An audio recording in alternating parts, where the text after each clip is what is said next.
como el sol que luce siempre tras la noche, como el sonido eterno del crepitar del fuego de la sabiduría, como la constante lucha de la luz contra las tinieblas. El sol invicto triunfante vuelve una vez más a radiar el conocimiento para guiar a los invencibles.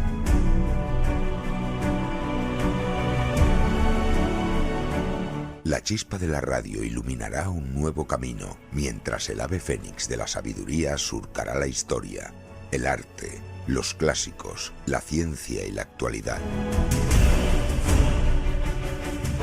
Comienza el viaje de los invencibles. Asciende con nosotros por la escalera de Sofía. En Radio Sambi, Sol Invictus, in Lux Veritas.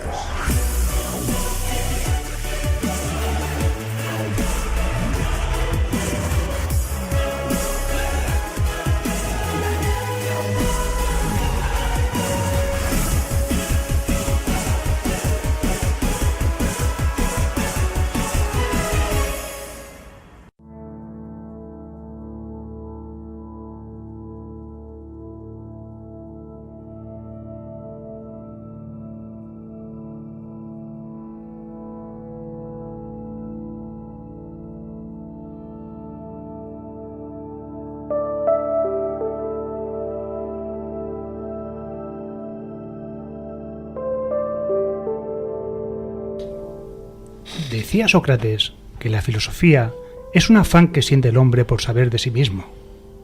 La filosofía es el amor permanente a la sabiduría y la búsqueda de la verdad de las cosas, pues la sabiduría misma es patrimonio de los dioses. Filosofía es la búsqueda de la verdad como medida de lo que el hombre debe hacer y como norma para su conducta. Estas palabras de Sócrates han pasado ya más de 2500 años y sin duda nos enseña qué es la filosofía. En estos momentos, sin duda, lo que es la filosofía a nivel académico ha pasado unos duros estragos, claramente, dirigidos por la política, en la que han intentado quitar, sin duda, de nuestro sistema educativo unas piezas fundamentales de lo que es la vida, lo que es aprender, lo que es vivir. Hoy tenemos el honor de contar con dos grandes filósofos actuales, dos grandes amigos, con los que vamos a debatir, sin duda, de qué es la filosofía, para qué sirve la filosofía, por qué hoy día nuestros políticos nos quieren quitar este arma que tenemos nosotros y hacia dónde va la filosofía. Pero antes de presentarlos, que seguro los conoceréis los que nos seguís en Sol Invictus, aquí en Radio Sambi, voy a presentar a mi mano derecha, sin duda, Luis Silva. Luis, ¿qué tal? Pues aquí estamos de nuevo, pues agradeciendo poder estar aquí otra vez en compañía de nuestros amigos ya, y como tú dices, grandes filósofos. Hay que conocerlos y pasar un café con ellos, o dos o tres cafés, porque la verdad es que es una experiencia tremendamente provechosa y satisfactoria. Muchas gracias, Andreu y Joan, por estar aquí, por compartir con nosotros radio, y vamos a pasar hoy una tarde realmente extraordinaria. Vamos a comenzar a presentar a nuestro primer invitado, a Joan García del Muro. Gabri, cuando quieras.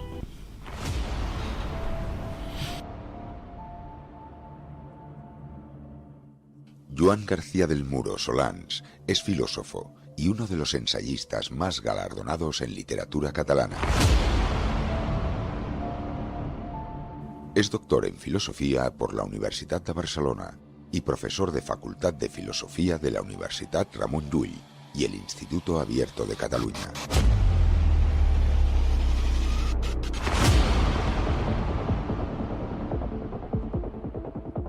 Ha resultado ganador del Premio Fuster de Ensayo en 2 ocasiones, en 2003 con Ficciones cómplices y en 2016 con Soldados de la Nada.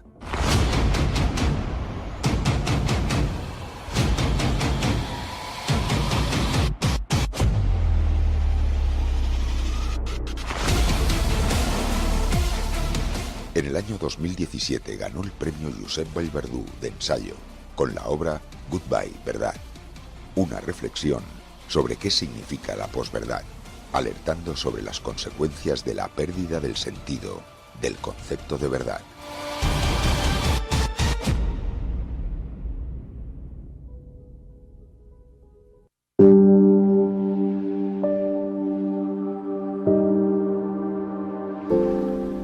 Joan, muy buenas. Estamos encantados que estés con nosotros un día más aquí para hablarnos de filosofía.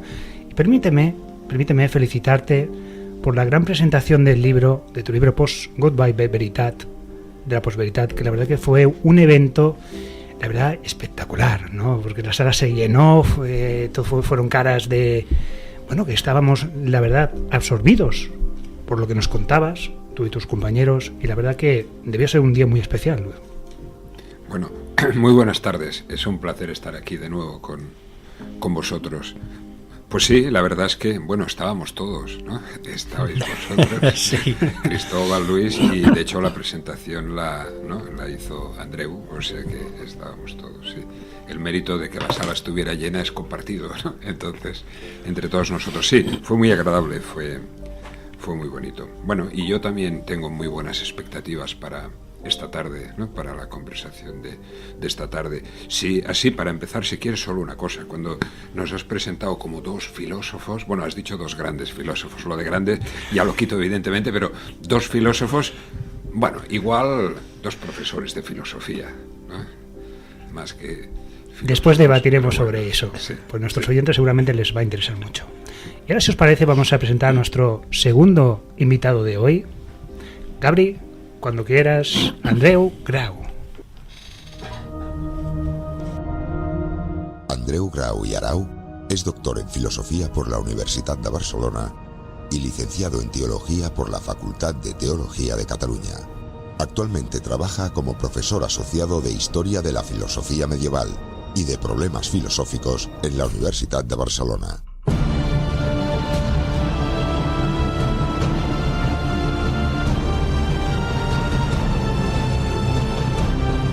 También ejerce la docencia como catedrático de instituto, actualmente en el Instituto Abierto de Cataluña.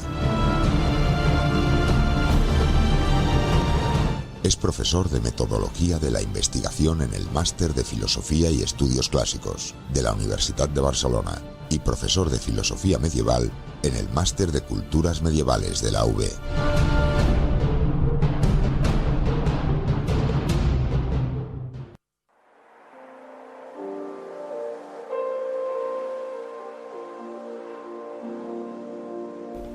Es para nosotros un placer y un honor presentar a Andreu Grau. Andreu, muy buenas. Muy buenas tardes. Buenas tardes.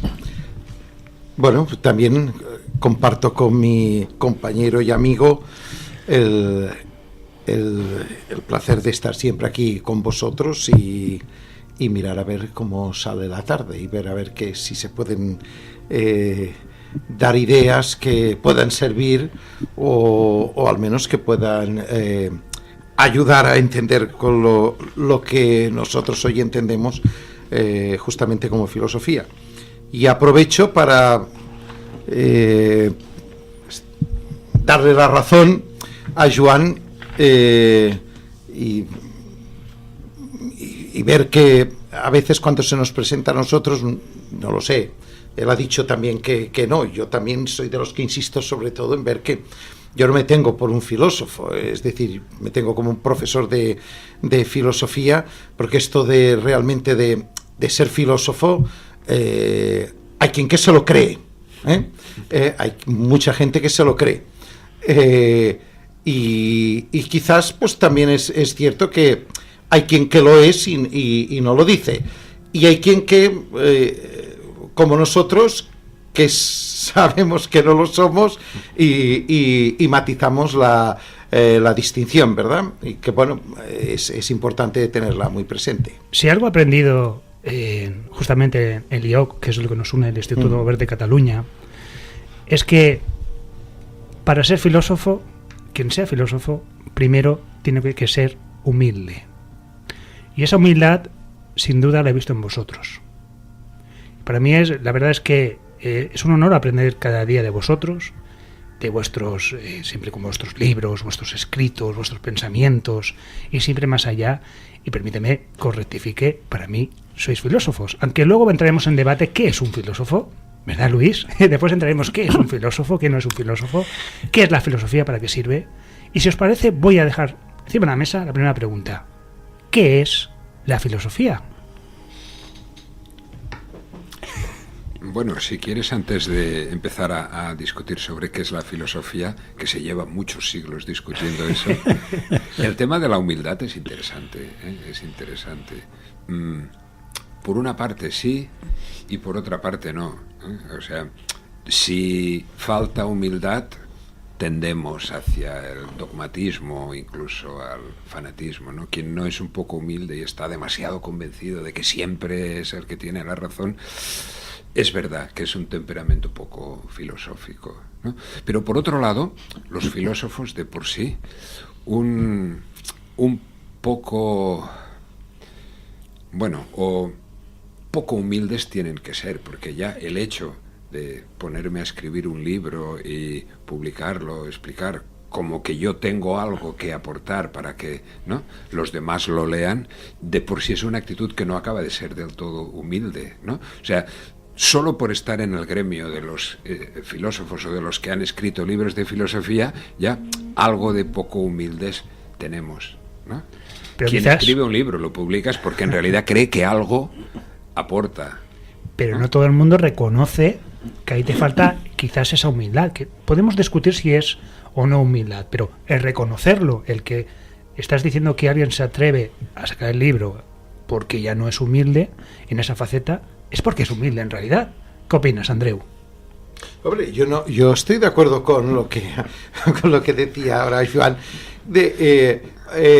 A ver, hay un cierto orgullo que se tiene que mostrar. Si alguien tiene algo que decir, lo que no tiene que hacer es callárselo, entonces tiene que mostrarlo. Entonces, claro, quizás el sentir un poco, diríamos, espiritualista de la idea de humildad, o esta visión un poco carcona de la humildad, claro, esto se tiene que superar. Digamos que la idea muy clara de la humildad, o del hecho de ser humilde, es que ante todo, y esto, no sé, lo leía yo justo hace pocos días de un libro de un jesuita, ¿verdad?, de principios del siglo XX o de finales del XIX, ahora no lo recuerdo muy bien, pero que decía bien claro que la humildad es justo la virtud que te tiene que llevar a la verdad.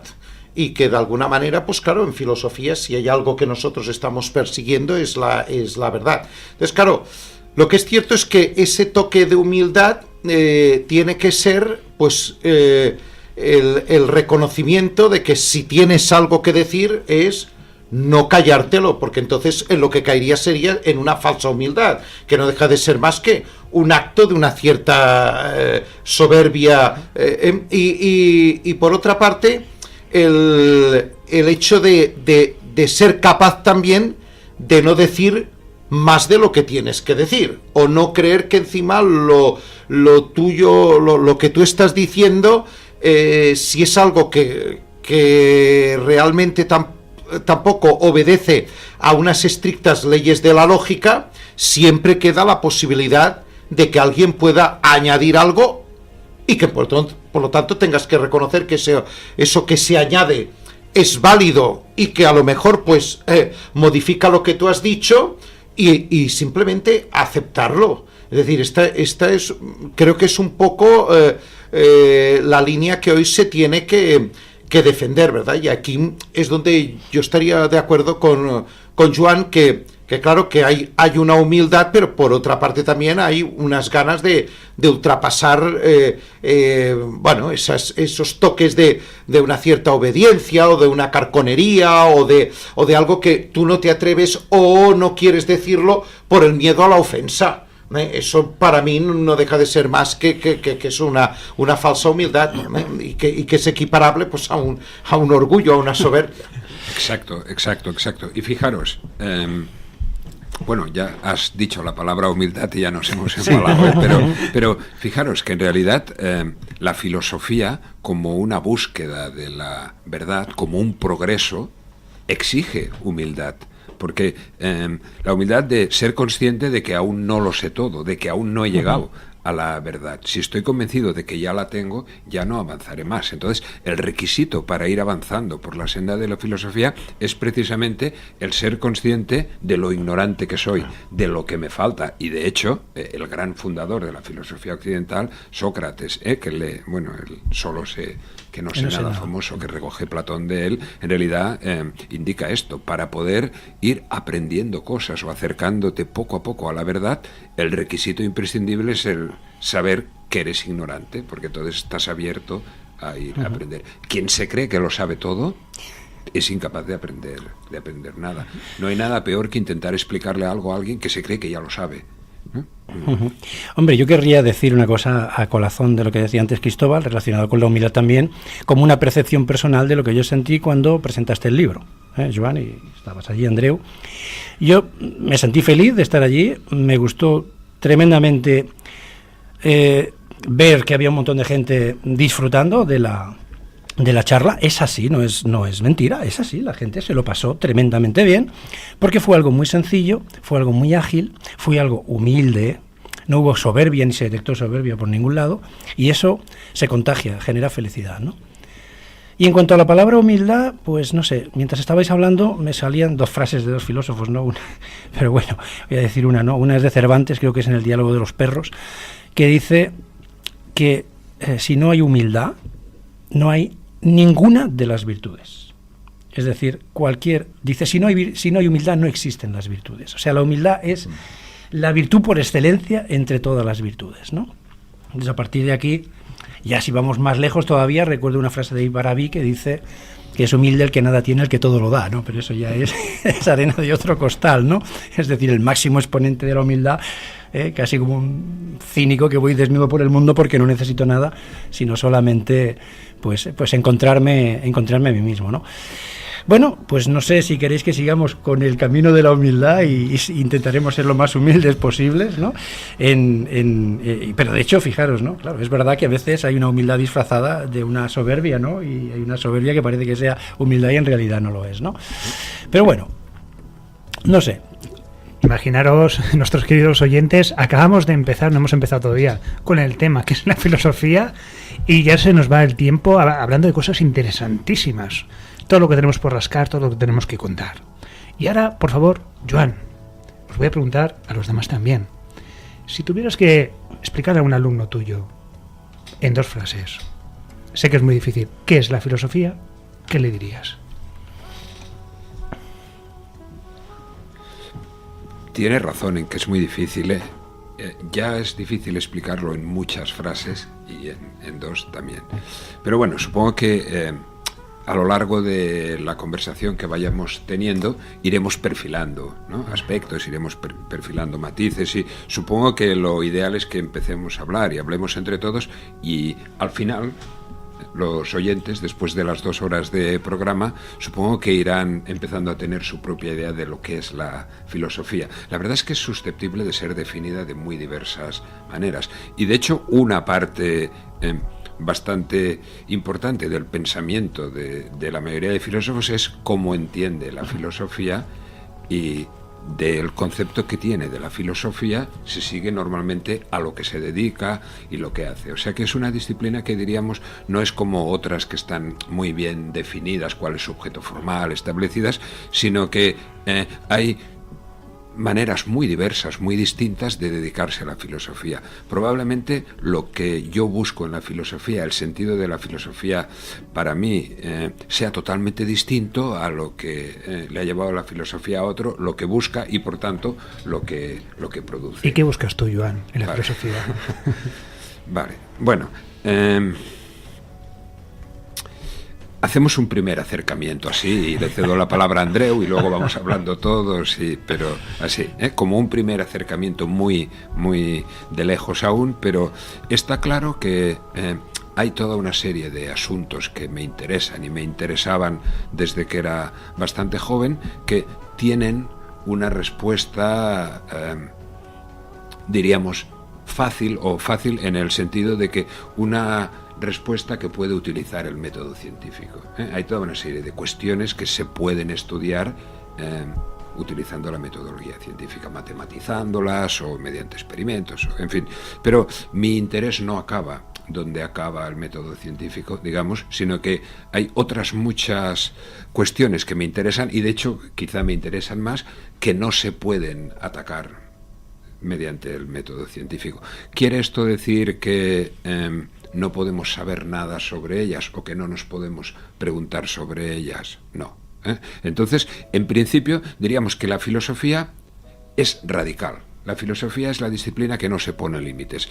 La mayoría de disciplinas científicas o disciplinas se preocupan de acotar perfectamente su campo, porque sobre eso es sobre lo que tratan. La filosofía precisamente se caracteriza por no ponerse límites. El filósofo se hace las preguntas y no se conforma con hasta aquí, y a partir de aquí ya no me lo pregunto porque ya no me corresponde, no. El filósofo quiere remontarse hasta las causas últimas, o llamémoslo como queramos, pero es el que en realidad se interesa por todo. Incluso, bueno, y esto es como lo entiendo yo, la filosofía incluso llega a un límite, que sería el límite de lo que se puede entender o de lo racional, que tampoco agota mi interés. Para mí, la filosofía es como si en realidad me empujara afuera de la filosofía.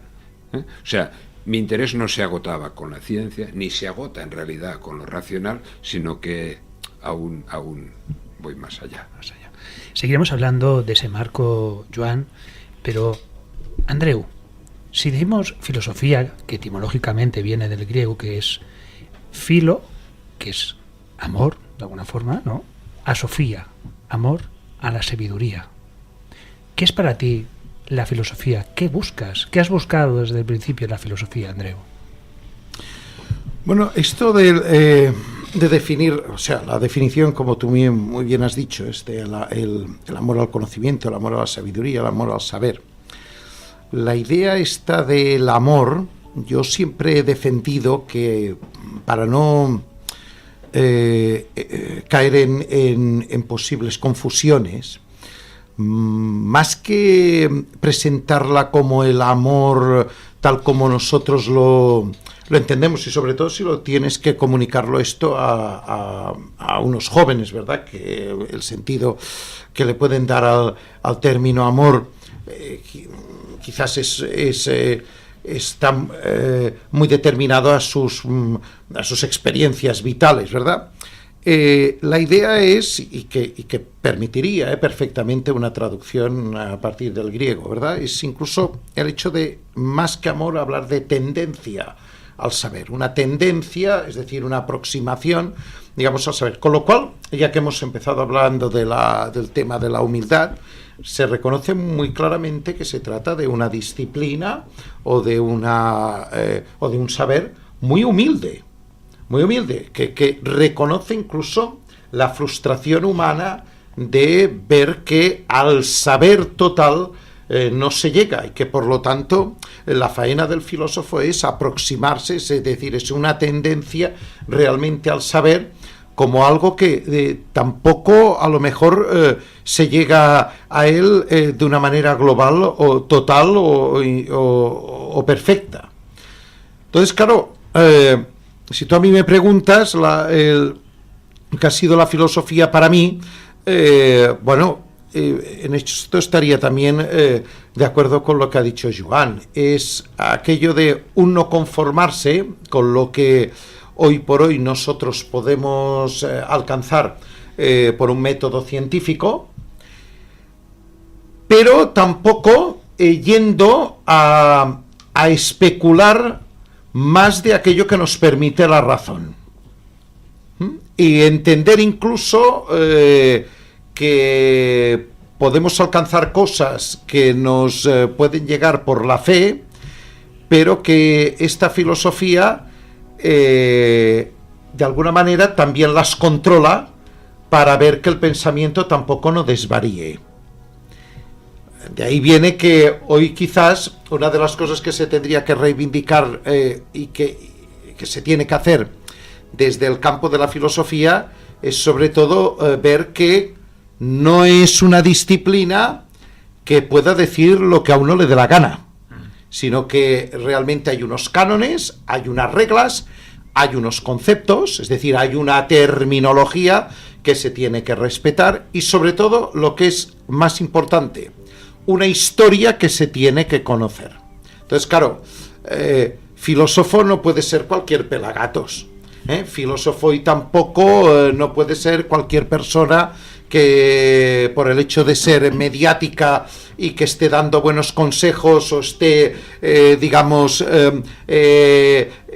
hoy planteando métodos de autoayuda, se tenga que ya considerarle a este señor un gran pensador. Es decir, la filosofía, dicho de alguna manera, tiene un lenguaje que hoy podemos decir claramente técnico, y ese lenguaje técnico se tiene que conocer, se tiene que estudiar, se tiene que dominar. Entonces, claro, esto lo que lleva es que la filosofía, sobre todo, y en esto yo desde un punto de vista tanto como docente, es decir, como humildemente investigador, abogó porque la filosofía se haga de manera consecuente y desde un ámbito totalmente académico. Luis, estoy seguro que has leído, porque tú mismo me has enseñado los libros, y tenemos la suerte también de tenerte aquí con una sección que es el Retorno de los Sabios, donde nos has hablado de filósofos, de Plotino, de Ramon Llull, que son sabios, filósofos. ¿Qué buscabas? ¿Qué has buscado tú durante tantos años en esas páginas, esas letras, esa inspiración de los antiguos filósofos? Bueno, claro, mi concepto de la filosofía, no tengo ni idea de filosofía, ni soy filósofo en el sentido del que estamos hablando ahora, ¿no? Pero sí que me he pasado una buena vida leyendo de estos clásicos de alquimia, y mira por dónde los verdaderos alquimistas se llamaban filósofos, ¿eh? Ellos decían que eran amantes del saber, como han comentado Andreu y Joan, ¿no? El concepto amor dentro de la propia etimología de la palabra. Filósofo significa también amante de una técnica, es decir, el filósofo filósofo alquimista necesita un arte, una técnica para trabajar a la hora de elaborar su piedra filosofal, como también la palabra técnica pues nos ha hecho referencia Andreu, ¿no? Nos ha hecho referencia a la palabra amor, nos ha hecho una referencia a la palabra tendencia, a la búsqueda de la verdad, nos ha hecho una referencia a la palabra técnica, pero yo voy a aportar otra, o dos más, ¿no? Y es que realmente cuando empiezas a fluir un poco en tus pensamientos es cuando estás ocioso, que quizá también tiene una relación filosofía con el estar ocioso o tener un estado de serenidad, de espíritu, ¿no? O de calma. Y por otro lado es la capacidad de maravillarse o admirarse con las cosas que a veces tú mismo parece ser que desarrollas. Y imaginaros ya un alquimista que trabaja en su laboratorio que encima está viendo cosas que le asombran, porque los antiguos esas cosas las tenían muy ocultas, y al final cuando descubres de alguna manera cómo lo hacían y lo ves con tus propios ojos, te asombras. Que creo que también ese estado de asombro o de maravillarse uno mismo, ¿no? Es también esencia, quizá me equivoco, ¿no?, de lo que es la propia filosofía, ¿no? Os lo dejo a vosotros también que deliberéis un poco sobre esto, ¿no? Ese concepto de maravillarse o de ensimismarse, entusiasmarse, ¿no? Por ejemplo, la palabra entusiasmarse que vendría de enteos, ¿no? Es decir, en Dios, ¿no? En tener como una especie de contacto, ¿no? Con algo superior. Sí, está claro. De hecho, parece innegable que en el origen de la filosofía, tanto en el origen histórico como en el origen individual de cada uno, está la maravilla. Cuando algo te sorprende, te maravilla, es cuando en realidad necesitas una explicación, necesitas una respuesta. Si nada te sorprendiera, si nada te maravillara, probablemente podrías vivir sin necesidad de filosofía. ¿Me permitís un pequeño inciso? Una cosa que ha dicho Andreu me ha interesado muchísimo y estoy plenamente de acuerdo con él. Leí un libro, estamos muy de acuerdo, yo le voy dando las razones, me las da dando a mí. Leí hace unas semanas un libro que acaban de traducir de un autor francés, que es Roger Paul Drouat, que se titula La filosofía no da la felicidad ni falta que hace, en el que la tesis que defiende, bueno, de una manera un poco original, no estoy de acuerdo en todo, pero que defiende es que esta tendencia tan actual y yo creo que tan nefasta de reducir la filosofía a una modalidad un poco más elaborada de estos manuales de autoayuda, ¿no? Como si la función de la filosofía fuera eso. Yo realmente, y vamos definiendo un poco lo que es la filosofía, creo que la función de la filosofía y el sentido de la filosofía no es solo ni principalmente hacer feliz a quien la practica. Sí que es verdad que hace feliz y da satisfacción, pero el objetivo de la filosofía no puede reducirse solo a eso, ¿no? Como una serie de fórmulas que te ayudarán a vivir mejor. Bueno, estamos hablando de un negocio que, bueno, es un negocio claramente de hacer libros, de autoayuda. Todos tenemos en mente los autores que son. Es decir, vosotros pensáis que estos directamente no son filósofos. Son simplemente que tienen un negocio y utilizan parte de la filosofía para sus fines. Bueno, en este tipo de literatura también el uso que se hace de la filosofía es un uso, a ver, con perdón, y respeto tanto por los autores como por los lectores. Me parece muy bien que haya gente que escriba estos libros y haya gente que los necesite y que realmente les pueda servir. Pero, como decía, el uso que se hace en estas obras acostumbra a ser un uso muy parcial, de ir sobre todo a buscar pues las frases más grandilocuentes, aquello que pueda llamar más la atención, y que de alguna manera, pues puesto que se trata de el dicho de alguien que tiene autoridad, pues se convierte en una especie de fármaco espiritual por el hecho pues de eso, de venir de quien viene, de por ser vos quien sois bondad infinita, ¿verdad? Es un poco la idea esta. Entonces, claro, es un uso el que se hace que no va acorde con lo que ha dicho ahora aquí muy bien Joan, que vemos nosotros como finalidad de la filosofía. O sea, que pues, nos puede hacer felices, podemos estar de acuerdo, pero que digamos que o sea, en ello no acaba todo, y que de alguna manera si justo a la filosofía solo se le pidiera esto, vamos, salvo que no se comprenda, y que hoy cuesta mucho de entender de cómo entendía la felicidad Aristóteles, porque hoy, claro, entonces sí que en esa comprensión pues estaríamos todos de acuerdo, ¿verdad? Pero a cualquiera le puedes decir que la sabiduría o que el llegar a un saber tiene que ser lo que tiene que hacer a una persona realmente feliz. Digamos que incluso es un muchacho joven hoy, la cosa queda, se tiene que explicar muy bien. Entonces, tal como nosotros hoy entendemos la felicidad, pues digamos que esta finalidad no es justo la filosofía, se le tiene que pedir mucho más, ¿verdad?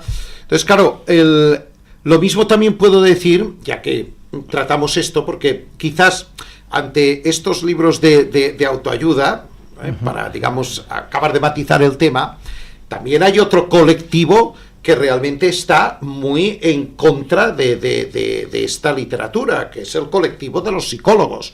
Porque también, claro, mucha de esta... Es decir, el psicólogo que hoy tiene una clara función y que también, pues es decir, trabaja con un método científico muy claro y que sobre todo, pues eso, para evitar confusiones, intentan hacer su faena muy bien hecha, también en esta serie de libros, ¿verdad?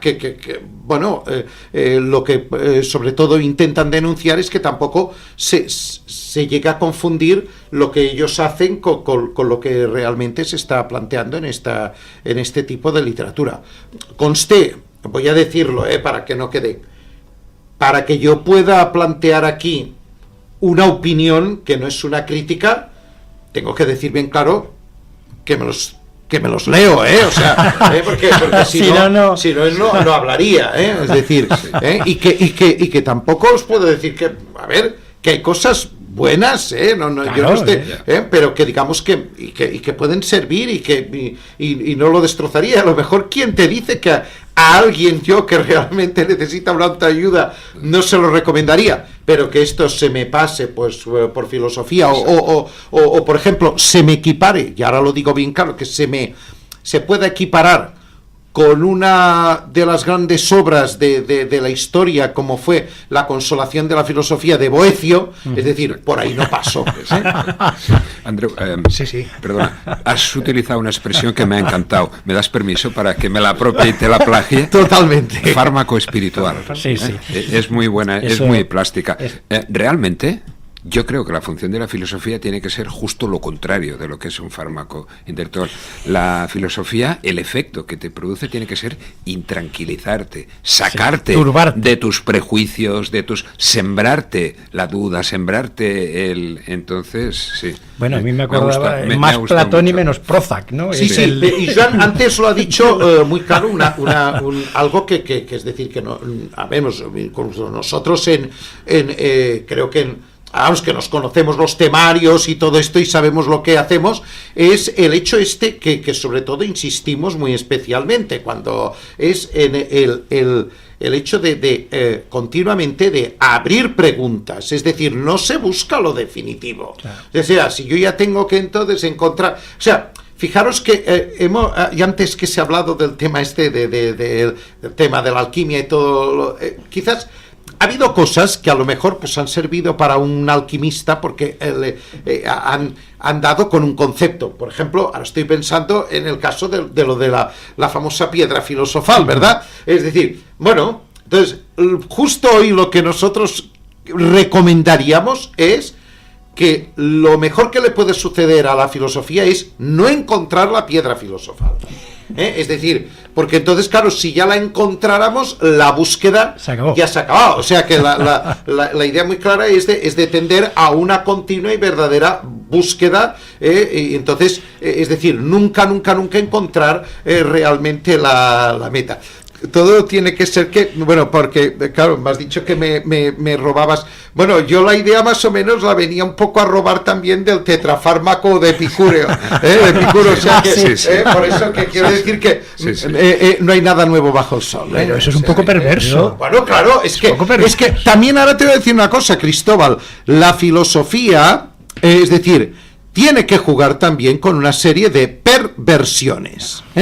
No la perversión en el sentido maligno, pero sí que, es decir, de buscar las perversiones. Es decir, ahora, lo que yo pido es eso, es que cuando uno, digamos, pervierta, es decir, ante todo, la perversión que se haga de una manera consecuente, es decir, no de tal forma que entonces luego tengamos que enseguida que arrepentirnos porque justamente lo que se ha dicho no cumple con las leyes de la razón, ¿verdad? O sea, fijémonos en un hecho. Nosotros cuando intentamos ante todo trabajar es ver que algo que se pueda decir, pero que realmente o que ahí la razón, es decir, quede, digamos, en tablas, que sería, pues, ante una situación de un dilema, de una situación, pues digamos, para la cual no hay una solución, y entonces, pues bueno, solo queda el hecho de plantear entonces una opinión coherente, razonable, ¿verdad?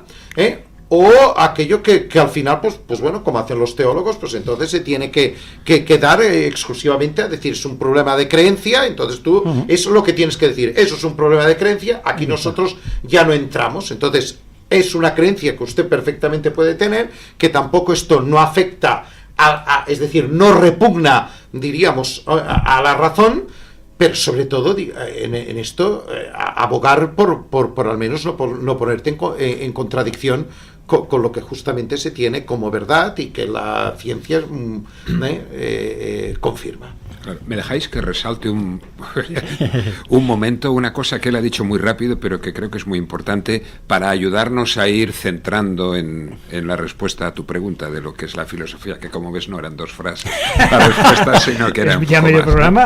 Pero acabaremos y no lo sabremos en su totalidad, vale, porque como el objetivo no lo vamos a conseguir, ¿no? Ya, exacto. Por eso seguiremos. ha dicho que una de las funciones principales es ir abriendo preguntas.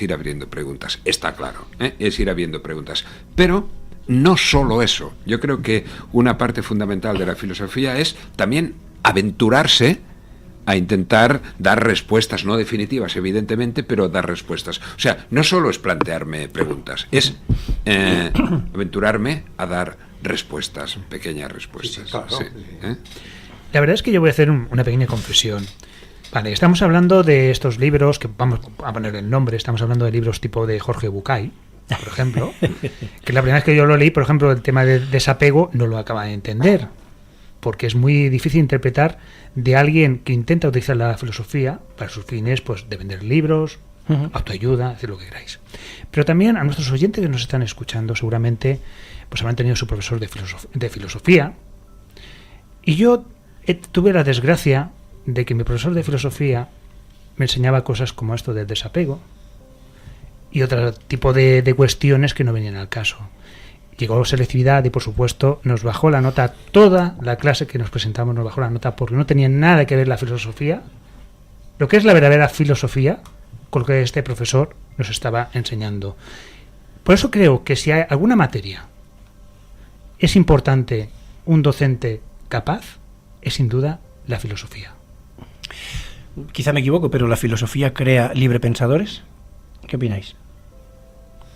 Bueno, yo diría que es un requisito de la filosofía, ¿no? El pensar uno mismo, está claro. Entonces, quizá, claro, allí me meto en materia que no debería meterme, ¿no? Pero la filosofía es rechazada, parece que ha vuelto, pero es rechazada. ¿Por qué no dejan que la gente conozca los grandes clásicos? Leyendo libros adecuados, no leyendo libros de New Age, ¿no? Porque no hacemos una civilización más libre, más pensadora, Esa ¿no? es una más formada. Que teníamos también, porque es que ¿qué está pasando en estos días que la filosofía corre peligro en nuestras aulas? ¿Por qué decidieron quitarlas? Ahora parece que quieren, como dices muy bien, Luis, quieren volver a proporcionar esa información a los alumnos, pero no solo es una cuestión de España, de Cataluña, no, es una cuestión también mundial donde intentan la filosofía. ¿Por qué? Quizás es una herramienta nuestra muy importante que nos hace ser libres. ¿Qué opinas, Andreu? A ver, uno de los objetivos también de la filosofía es justo esto, es decir, hacer que el hombre sea libre. Pero claro, volvemos de nuevo, la libertad no es libertinaje, o sea que entonces no es ni libertinaje de ideas ni libertinaje de actos, o sea, si vamos a lo que realmente serían las dos grandes ramas de la filosofía, la rama teorética o la rama que se preocupa pues eso del tema del conocer y la rama que se preocupa del tema de la acción, es decir, lo que nosotros entenderíamos como filosofía práctica, en donde estaría pues digamos la ética, la filosofía política, etcétera. Ciertamente, vuelvo de nuevo y insisto, es decir, hay unas reglas, hay unos cánones, hay una terminología que se tiene que se tiene que conocer. Por eso, cuando tú has dicho antes lo de el tema este de que en una selectividad os bajó la nota, el hecho de que yo creo que ahí ese profesor no estaba no tanto incumpliendo con lo que tenía que ser la filosofía, sino que estaba incumpliendo con su deber como docente. Exacto. O sea, es decir, que esto podría haber pasado tanto a un profesor de filosofía como a un profesor de matemáticas o un profesor de historia. Imagínate tú que en historia pues se manda estudiar la Revolución Francesa y este buen señor, pues por ejemplo, se centra íntegramente en el arte gótico, por decirlo de alguna manera, ¿verdad? Entonces, claro, aquí el incumplimiento es de quien no sabe obrar como docente. Claro, exacto. Probablemente estaba siendo fiel a su manera de entender la filosofía, claro. Pero, claro, si hay un... Perdona. No, adelante. Pues enseguida seguimos con el debate aquí en Sol Invictus, en Radio Sambi.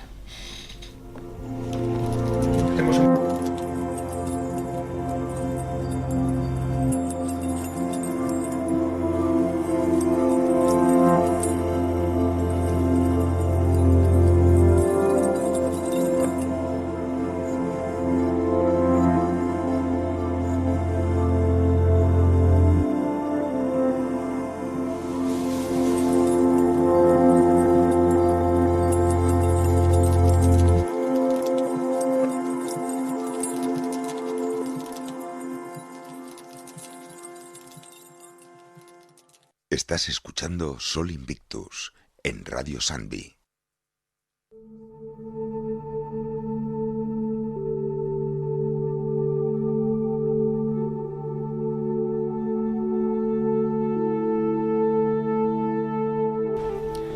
Y aquí seguimos en Sol Invictus con Joan García del Muro y Andreu Grau, dos grandes filósofos, aunque ellos no se reconocen así de esa manera. Pero vamos a seguir con el programa. Y Joan, a mí me gustaría saber, tú como profesor, como docente, ¿cómo has vivido los últimos cambios en las leyes educativas en lo que afectaba a la filosofía? Sí, me permite, es que justo nos ha pillado la pausa muy abruptamente y estábamos en un tema. Solo digo una cosita más y ya te contesto. Qué poco disciplinados somos, Cristóbal. Soy filósofo, no se puede evitar. Sí, es verdad. Bueno, precisamente iba de eso. Cuando Luis ha planteado el tema de si el filósofo es por definición un libre pensador, entonces, claro, habría que entender exactamente qué significa libre pensador, pero yo quisiera destacar una cosa que ha dicho Andreu que me parece esencial. O sea, la libertad de la filosofía, él ha dicho el libertinaje de ideas, que es una expresión que me ha gustado. En realidad, estudiar filosofía, dedicarte a la filosofía, precisamente a lo que te lleva es a convencerte de que no vale todo intelectualmente. Y no vale todo, y por tanto, a mí no me la cuelas. Político o manipulador o embaucador. O sea que la libertad de la filosofía no quiere decir que acepto todo y aquí vale todo intelectualmente, una especie de anarquismo epistemológico, sino precisamente lo contrario. Se trata de trabajar y construir las opiniones, pero con un rigor, con una razón. Vale, y entonces lo que me decías, bueno, supongo que está un poco ligado con esto. Es evidente que desde una perspectiva totalitaria del poder, cuanto menos piensen, cuanto menos hayan trabajado su pensamiento los ciudadanos, pues más fácilmente se les podrá dominar, más dóciles serán. Entonces, se habla mucho en este sentido de pensamiento crítico. Yo quitaría lo de crítico. Para mí, la base es el pensamiento. La filosofía, en realidad, lo que hace el profesor de filosofía es utiliza toda una serie de pensadores del pasado que tampoco nos interesan tanto en ellos mismos. A mí, que mis alumnos al final se conozcan la vida de Aristóteles, sepan la lista de sus obras, sepan exactamente lo que pensó, no me interesa tanto, sino que lo que me interesa es un poco aprovecharme de estos pensadores porque plantean cuestiones y son como una palanca. O sea, estudiar filosofía es tener el privilegio de discutir, de hablar con personas de las más inteligentes, de las más profundas, de las que mejor te pueden interpelar a lo largo de la historia. Y está claro que desde la perspectiva de una ciudadanía dócil o obediente o que comulgue con ruedas de molino, pues claro, la filosofía es un inconveniente. Y como vimos en un mundo de posverdad, es muy duro decir esto en realidad, pero sí. Y ahora, bueno. Y es que claro, en su libro podréis encontrar que es Goodbye Veritat, pues Veritat, que es un libro, la verdad, que vale muchísimo la pena. Eso podéis hacer con él, ir a las librerías. Joan García del Muro, donde nos explica un poco en el mundo donde estamos, ¿no? En el mundo de la posveritat, de qué es la posveritat, en un mundo donde nos tienen que intentar engañados, quizás. Andreu, va por aquí mi pregunta también. ¿Tú cómo viviste estos cambios en lo que la filosofía se tambaleaba del sistema y ahora parece que vuelve otra vez? ¿Cómo viste estos momentos? Bueno, yo creo que desde que estoy en la enseñanza, lo de la filosofía ha sido una constante, de variaciones y de saber que si desaparecía, que si no desaparecía, si se cambiaba el nombre o no se cambiaba el nombre. Vivimos el buscar también toda una serie de asignaturas que iban un poco en paralelo, como cuando en un principio la ética se planteó como una alternativa a la religión, luego la ética se puso también tomó autonomía y entonces ya también pues tuvimos que hacer clases de ética en la ESO, cosas de estas. Y claro, luego también en pensemos en algo que es también muy importante, que no se han cerrado facultades de filosofía. Y que incluso si hoy nosotros miramos cuando se da en el país que empiezan, digamos, a proliferar las universidades privadas, de las primeras facultades que lanzan las universidades privadas es la facultad de filosofía. Y si lo hacen por la vía, por ejemplo, de lo que es las humanidades, o sea, una carrera de humanidades, ciertamente en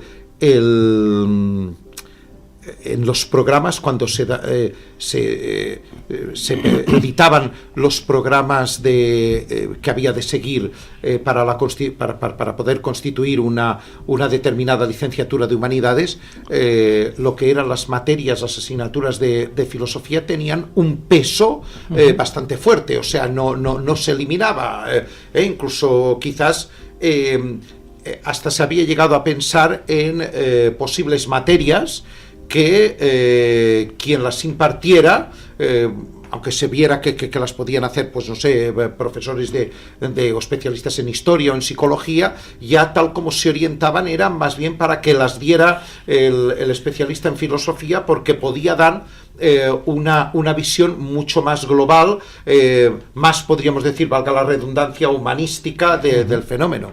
Entonces, claro, yo sí que esto, cuando ha habido manifestaciones por parte de compañeros, de colectivos que, digamos, que han sido los que han luchado justamente para que se mantuviera la filosofía, muy especialmente en el bachillerato, yo he sido de los que estas tentativas, por supuesto, las he apoyado. Pero también, por otra parte, en esto siempre había mostrado un cierto optimismo, de decir, estar tranquilos, que por supuesto que esto no desaparece. Es decir, lo que viviremos un poco el tambaleo, pero que tarde o temprano, si los políticos que nos rigen mínimamente piensan, es decir, la desaparición total no la pueden provocar, porque, a ver, en el caso de la filosofía hay bastantes armas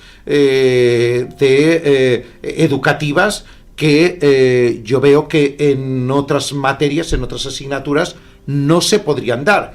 Incluso vuelvo a abogar con esta cuestión. Es decir, hay, por supuesto,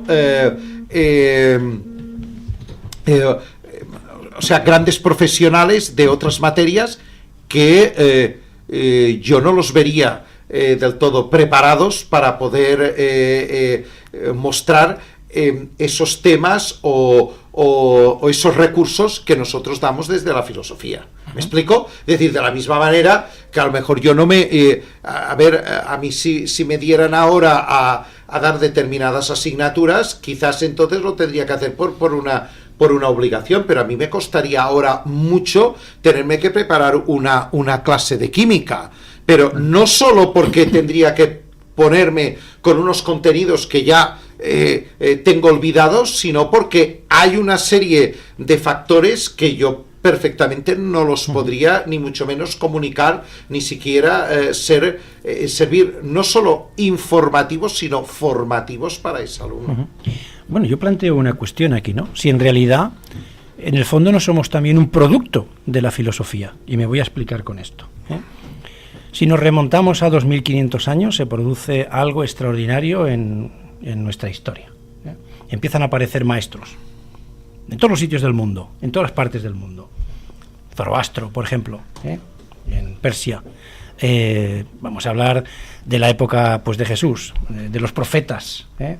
Si nos vamos a la India, tenemos a Buda, otros grandes maestros. Es decir, tenemos, ¿qué decir de los filósofos griegos, ¿no? Que ya empezamos con el siglo VI, ¿no? Y después. Pero estos han sido, si me equivoco, me corregís, exportadores de virtudes. De alguna manera, establecen un modelo de cómo tiene que ser el ciudadano para que no se coma ¿no? Es decir, como decía que el hombre es un lobo, ¿no? Con el hombre y tal, ¿no? Es decir, establecen de alguna manera unas pautas de conducta, algunos las manifiestan en forma de tablas de los mandamientos, pero eso ya estaba, por ejemplo, en Babilonia, y estaba en otros lugares, cómo tenía que ser el comportamiento. El mundo zoroástrico también lo decía, de cómo tenía que comportarse de alguna manera el ser humano, ¿no? Por tanto, en el fondo, digo yo, me equivoco, ¿no? Pero somos también, como somos ahora, en definitiva, somos un producto de esos antiguos maestros que canalizaron una serie de valores a los cuales teníamos que sujetarnos para poder convivir en una sociedad. ¿Voy bien encaminado o me estoy yendo por las ramas? No, sí, está claro que una de las patas, digamos, de las que sostienen lo que es nuestra, ¿no?, cultura actual y lo que somos, pues es la filosofía, ¿no?, la filosofía grecolatina. Otra sería la religión judeocristiana. Igual podríamos encontrar alguna otra, pero es evidente que entendernos a nosotros mismos requiere entender de dónde venimos, y es innegable que venimos de ahí, sí. Por tanto, y le debemos muchísimo a la filosofía, que quizá se tenga en el baúl de los recuerdos, cuando en realidad, pues quizás sí que seamos, ¿no?, un producto, ¿no?, de esta filosofía. Había os lo digo nada más como planteamiento, porque un día alguien me hizo reflexionar sobre, alguien que aprecio mucho, ¿no?, me dijo, claro, todo el mundo habla de filosofía en el concepto de filo, amor y sofía, verdad, ¿no?, conocimiento. Dice, Luis, dale la vuelta a la palabra, ¿no?, sofía y filo, ¿no? Y entonces resulta que la verdad es el amor.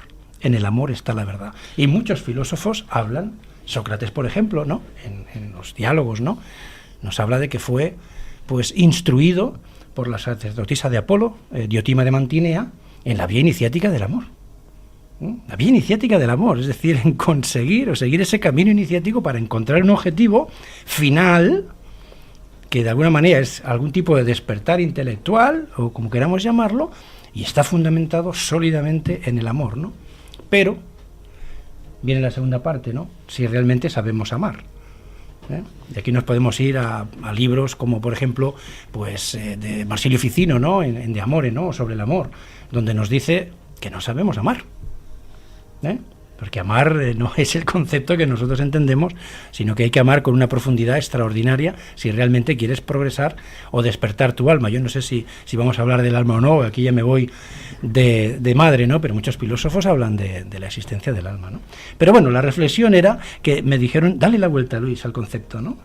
Filosofía, sofía, filo, ¿no? Es decir, en el amor está la verdad. El dar la vuelta a esto ya se había dado. Aristóteles, en un diálogo de juventud que se perdió, me parece que quien lo recupera es Cicerón, era el famoso Perifilosofías.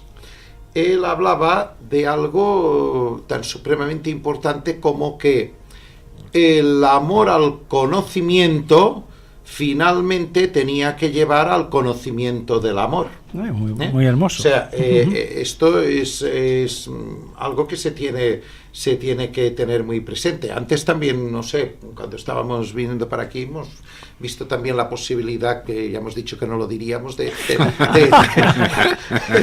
tergiversar también, o sea, es decir, de girar, ¿ves? Claro. Es decir, aquello de poner el genitivo donde el nominativo del genitivo, ¿verdad? Pero, bien, sería esto, sí, claro, es verdad, incluso, a ver, seamos claros, y ahora entraría un poco también en lo que tú has planteado, Luis, y con lo que antes ha dicho Cristóbal, sobre todo refiriéndose, por ejemplo, al caso de lo que es la posverdad, y muy especialmente yendo al libro que escribió Juan. Justo tú te das cuenta de que se da un fenómeno que además es un fenómeno social, que nosotros nos lo encontramos como una expresión, sobre todo, tal como podemos leer en la investigación que hizo Juan, está muy concentrado en el lenguaje de los políticos, en el lenguaje de la publicidad, en todo ese lenguaje de nuestro mundo hoy, totalmente un mundo sumido a la información que nos viene de los medios. Y entonces, claro, se genera como una nueva situación, que es esa situación que nosotros llamamos posverdad. Entonces, claro, aquí nos teníamos que encontrar con dos, es decir, ante una alternativa. O el concepto de la posverdad, entonces, no llega a definirse y cae en algo totalmente doxográfico del cual pues puede hablar cualquiera, o bien se acaba haciendo una reflexión, que es lo que justamente hizo Joan, ¿verdad? Joan, ¿qué es lo que hace? Es decir, bueno, aquí se da este fenómeno, entonces yo hoy puedo perfectamente, en tanto que entiendo, es decir, como yo soy capaz de entender, cuando soy capaz de ver que esto ha sido un producto de lo que tú decías, al fin y al cabo, de nuestro pensamiento, ahora justamente porque yo soy hijo de este pensamiento, entiendo como perito en la materia por dónde ha ido ese pensamiento, soy capaz también entonces de ¿qué? De tratarlo, digamos, de determinarlo, de ponerlo en medio, es decir, dentro de un castillo, y entonces cuando yo ya tengo pues eso, las murallas, soy capaz pues de reconocer lo que pasa con ese concepto, y entonces, bueno, darlo a la opinión pública con un vocabulario que realmente se entienda, y que demuestre que aquello es el producto real de un pensamiento. Uh-huh. Es decir, no de una especulación fácil, gratuita, es decir, lo que Joan ha dicho muy claramente. Es decir, si la posverdad en cierta manera nos venía a demostrar que ya lo de la verdad ya no se da, ahora él justamente en su reflexión totalmente filosófica nos dice lo que él ha dicho antes, que todo no vale, es decir, y que a mí no me la cuelas, y sigo las expresiones que él ha dicho, No sé si Joan quiere apostillar algo más. No, ya lo ha dicho todo. Pues sí, perfecto. Todo. Nos vamos a si acercando... quieres, bueno, perdona, ya que me das la oportunidad. Sí. El tema del amor, y el fragmento de Aristóteles que citaba Andreu es fundamental. Fijaros, yo creo que otra de las especificidades de la filosofía es que al filósofo se le exige no solo ser buen filósofo teórico, digamos, sino que se le exige que en su vida también sea intachable. O sea, yo me puedo emocionar con una música de a lo mejor de un músico que sea moralmente despreciable, o incluso disfrutar con una película o con una novela de alguien que bueno, en cambio el filósofo no. El filósofo,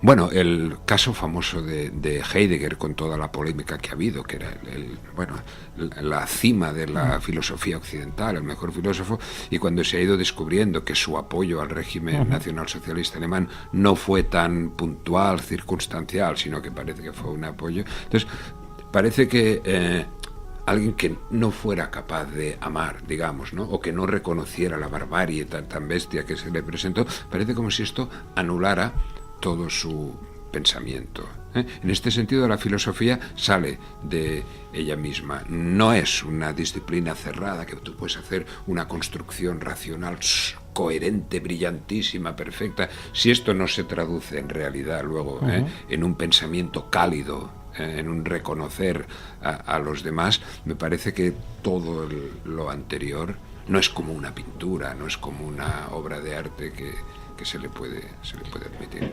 Creo que poco a poco vamos perfilando qué es la filosofía, y yo creo que es momento de pasar qué parámetros tiene que cumplir una persona, alguien, para ser llamado filósofo. Andreu, ¿qué crees? que no profesor de filosofía. El profesor de filosofía. Ante todo, bien, esto voy a ser sinceramente muy académico y eso es, a ver, yo veo y puedo reconocer a alguien y le diría claramente de filósofo. Otra cosa es que incluso, digamos, puede ser alguien que haga filosofía o que, digamos, que bueno, que pueda dar una teoría, pero un poco siguiendo con lo que ha dicho también Joan sobre esto, es diríamos que es aquel que es capaz de hacer un sistema filosófico, es decir, un sistema de pensamiento totalmente coherente y que de alguna manera, a ver, él también en su vida, es decir, muestre claramente esta coherencia, tanto por lo que hace a su vida intelectual como también a su vida práctica. Es decir, hombre, a mí me costaría bastante, y por eso yo tengo mis interrogantes también sobre todos los filósofos de la historia, o los que hoy nosotros, digamos, enseñamos, ¿verdad? De decir que realmente pueden tenerse como filósofos, ¿verdad? Y yo creo que un poco eso se tendría que pedir también, la coherencia de sus propios actos, en la manera de hacer, ¿verdad? No sé, me parecería un poco, sería absurdo una persona que esté hablando de la libertad y luego pudiera defendiera un Estado totalmente esclavista. ¿Joan? Sí. Esta de los parámetros, te guardabas las preguntas difíciles para el final. Esta es difícil. Estoy de acuerdo con lo que ha dicho Andreu. Quizá el problema es en zonas más fronterizas, porque yo creo que la filosofía no la agotan los filósofos, sino que te encuentras filosofía interesantísima a veces en novelas, en poetas. El Dolce Stil Nuevo de Dante, por ejemplo, aparece aquí. O sea, que los trovadores, ¿no? Sí, exacto. Pues yo pensaba que la definición de filósofo iba a ser mucho más sencilla y vemos cómo todo se complica. Y yo creo que vamos a jugar un inciso. Sí. Porque yo creo que la máxima expresión de lo que habéis comentado, ¿no? De cómo debe ser un filósofo, quizá antes hablábamos, antes de estar en el programa, Sócrates. Asume el castigo y dice, me tomo la cicuta. Pero yo no reniego de mis principios, ¿no? Es decir, de alguna manera ya es en fin, no sé, es el máximo, ¿no? Es el culmen de...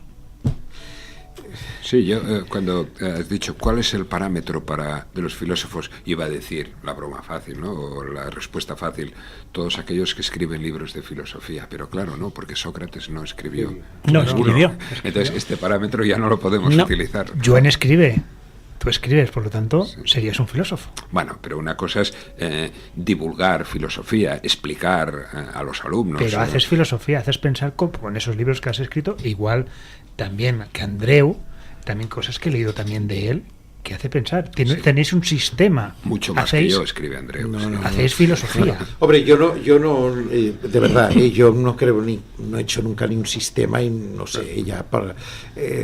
pero no, lo que pasa es eso, que bueno, puedes saber investigar, puedes digamos enseñar en esto, quizás más allá no lo sé si por mi parte, no sé si lo hago bien o lo hago mal, pero bueno, digamos que lo hago, pero sí que aquí iría sobre todo lo del yo con el caso de Sócrates, es verdad que es realmente el modelo del filósofo, ¿verdad? Pero yo también soy un poco crítico, porque en algo vamos a ser muy claros, la vida es la vida, también, o sea que yo creo que la vida vale más que las ideas, o sea, este espíritu de esa cosa, de esa coherencia que se encontraba, pues eso en la Apología, en el Critón de Platón, bueno, sí está muy bien, pero a ver, es decir, hay veces que yo soy muy crítico también con las posiciones de la figura del mártir, porque hay veces que, a ver, sale a cuenta sacrificar un poco las ideas pensando justamente en un futuro, ¿verdad? Porque también podríamos pensar en ello. Sócrates, a lo mejor de haberte, vale, no te escapaste, fuiste muy coherente, pero de haberte escapado ante una situación que era totalmente Galileo. injusta, ¿verdad? Hombre, aquí, por ejemplo, podría llegar a decir que es mucho más consecuente la visión de Galileo. O sea, yo a Galileo lo veo, en esto lo veo más consecuente, es decir, pues bueno, tampoco, fijémonos después con lo que se ha demostrado la ciencia moderna, ¿verdad? Las cosas como pueden cambiar, ¿verdad? Y a lo mejor, pues no sé, el papel que yo haría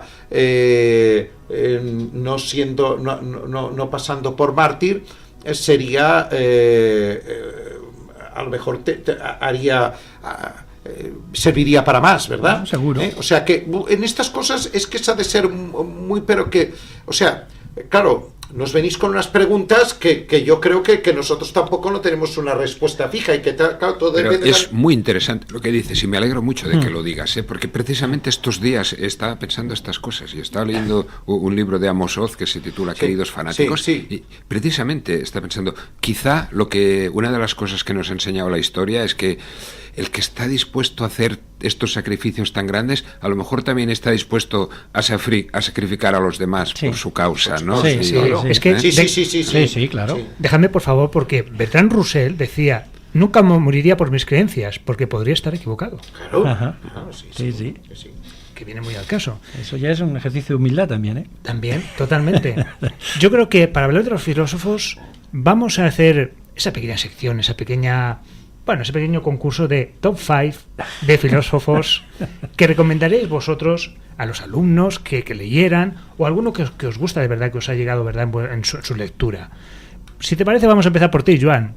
Dentro de tus 5, vamos a llamarlos filósofos preferidos, los que más has leído, los que más te han gustado, ¿por cuál empezarías y por qué? Poner 5 filósofos es muy difícil, porque siempre te dejas algunos y tampoco, bueno, o sea, dos cosas. Me cuesta dar una lista, primero porque me dejaría muchos que no me sabría mal no ponerlos, y otra porque tampoco hay 5 que me convenzan al 100% perfectamente en todo, ¿no? De hecho está bien, ¿no?, que te convenzan, no te convenzan, pero bueno, podemos dar algunos nombres. Mira, por ejemplo, para empezar, si queréis, curiosamente yo durante muchos años pensaba que era la única persona que por aquí estaba leyendo y estudiando a un filósofo, a Francisco Suárez, y luego me encontré con Andreu, que resulta que él también, y entonces curiosamente nos ha unido mucho esta afición o este vicio secreto por leer a Francisco Suárez, ¿no? Un autor granadino que no es nada conocido por varias razones. Supongo que por haber nacido en Granada, eso de ser español no es uno de los lugares. Otro porque él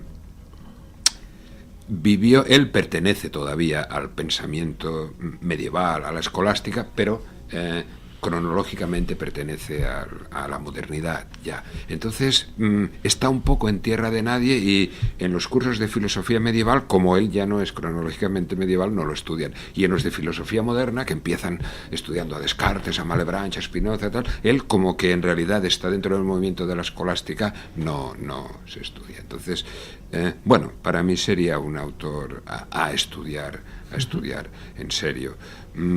Otros, pues, del mundo griego, para mí Aristóteles es el pensador más completo, como decía Andreu, el que ha creado una síntesis o un sistema más coherente, que toca más todas, que establece toda una serie de conceptos que él... hablando de la física, o sea, hablando de las plantas o de la naturaleza, establece una serie de conceptos que luego los trasplanta o los utiliza en la metafísica, en todo, y en realidad creo que marcan mucho la manera de pensar de nuestra sociedad. Medievales, pues mis dos debilidades son San Agustín y Tomás de Aquino. A Tomás de Aquino lo he estudiado muchísimo, ¿no? Incluso, bueno, hice un pequeño libro de introducción a Santo Tomás. Y luego, de la filosofía moderna, pues quizá los autores que más me atraen, que considero fundamentales, son Kant. Ahora me estaba fijando, curiosamente, llevo citados unos cuantos autores y ninguno de ellos entra en el temario oficial de selectividad de segundo de bachillerato. O sea que podríamos, ¿no? Yo podría, si a mis alumnos de bachillerato les explicara los autores que más me interesan, sería como tu profesor, ¿no? Suspendería. Claro, ¿no? Miren, ¿esto qué es, no? O sea que podríamos hacer distintas historias alternativas de la filosofía. Y bueno, autores modernos modernos no, más actuales, me interesa mucho Gabriel Marcel, ¿no? La división que hace entre problema y misterio. Me parece que hablar de esto nos ayudaría un poco a entender también lo que es la filosofía. Él dice que los problemas son los que son tan fácilmente resolubles que los puede resolver un científico, y los misterios son los que de verdad no tienen una solución directa o sino que y quizá un poco más actuales, pues bueno, la verdad es que en el siglo XX la filosofía se desgajó ya en multitud de otras disciplinas y es difícil encontrar filósofos en el sentido global, y hay sociólogos, filosofía política, filosofía de distintos tipos, pero bueno, hay personas que me parece que están estudiando ramas de la filosofía muy interesantes. Simone Weil, la primera mitad de siglo, Judith Sklar, ahora mismo estoy leyendo, o sea que bueno. Sin duda es una buena lista, queda apuntada. Para los alumnos que quieran ir a selectividad, no les recomendamos esta lista, que se vean lo que puede entrar, el temario, y de momento lo vamos a dejar, pero es muy interesante. No sé, Andreu, ¿y tu lista coincides mucho con Joan? Hombre, algunos autores sí. Yo, quizás aquí a lo mejor se nos criticaría si ahora alguien nos está escuchando y sea muy platónico, ¿verdad? Platón es fundamental, pero yo, por ejemplo, también me he sentido mucho más identificado con Aristóteles. En esto comparto con Joan el mismo gusto. También, si vamos a ver en lo que sería el mundo medieval, sin duda, pues a mí la figura de San Agustín es un personaje que para mí en este sentido es fundamental. Yo no soy tomista, pero no hago nada o no me planteo nada sin leer a Santo Tomás. Es decir, considero, ya lo digo, la Suma Teológica es quizás de las obras que yo consulto más ante cualquier tipo de problema, porque la orientación en este aspecto es muy clara. Sin embargo, yo me tiro más por la línea que quizás a mí me ha seducido más en este mundo medieval a partir de San Agustín, es Guillermo de Ockham, ¿verdad? Un Guillermo de Ockham que no es el Guillermo de Baskerville del Nombre de la Rosa, ¿eh? Quiero matizarlo porque, es decir, hay gente que tiende a esa confusión y que están, a años luz, es decir, porque estos son los típicos tópicos que ahora hoy nos encontramos en los libros de filosofía, historia de la filosofía, ahora ya de reproducir textos del Nombre de la Rosa, queriéndolos pasar gato por liebre por Guillermo de Ockham, y además encima ante un autor que incluso es muy fácil de entender, incluso de traducir.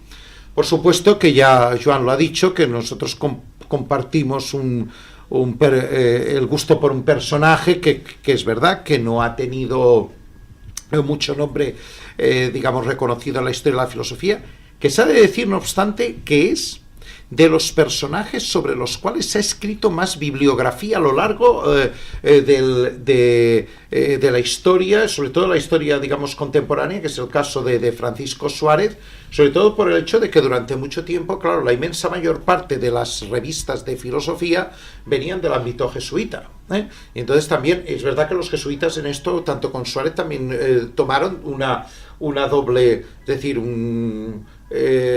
una doble vía, aquellos que apoyaron más, digamos, la tendencia de Santo Tomás y aquellos que realmente pues tendieron para Suárez. Aquí, por ejemplo, hubo la escuela de Roig Gironella y del padre Alejandro y compañía, que estuvo aquí muy ligada, aquí en Sant Cugat, con los jesuitas, que fueron gente, el doctor Aleu, etcétera, que digamos, trabajaron muy bien a Suárez y que le, vamos, reconocieron la importancia que este autor había tenido, ¿verdad? Por supuesto, también, como él también ha dicho muy bien, Kant, evidentemente, es un personaje que para mí es fundamental, y ya en el mundo, digamos, contemporáneo, pues bueno, me quedaría personajes un poco difíciles como Husserl,